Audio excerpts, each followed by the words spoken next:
For many folks in Tidewater, the name L.E. Willis means wealthy businessman. The bishop is chairman of the area's only black-owned bank. To other people, Willis is a religious leader, pastor of the Church of God in Christ in Portsmouth. The name is also synonymous with controversy. I'm just going to say to you some things that people have said to me.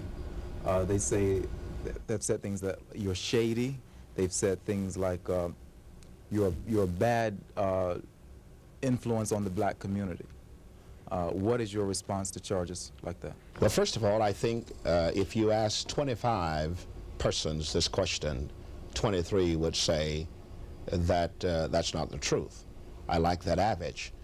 When a federal jury ruled yesterday that Willis improperly obtained a contribution from a Virginia Beach man who sought a loan at his bank, the bishop found himself on the defensive again.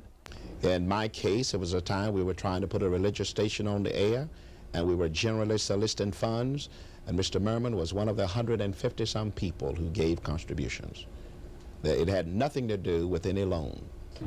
Dealing with controversy is nothing new to Bishop Willis. 3 years ago, the Federal Communications Commission launched an investigation of his radio stations on charges that lottery information was being broadcast. Willis insists that no wrongdoing on his part has been proven, and he's confident that the FCC will not take away his station's license to operate. No telling when a decision in this matter will be reached. In addition to his radio stations, the bishop has ownership in a funeral home and various other properties. He's one of Tidewater's most influential black leaders and feels that fact is responsible for some of the bad press he's gotten. In this community, I'm the only black person who owns a radio station, so I become conspicuous. The Atlantic National Bank is the only biracial bank, so it is conspicuous. So whatever we do is more newsworthy than what someone else would do.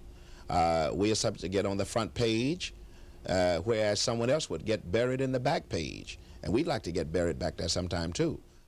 Tony Rawls, Area 10 Eyewitness News, Norfolk.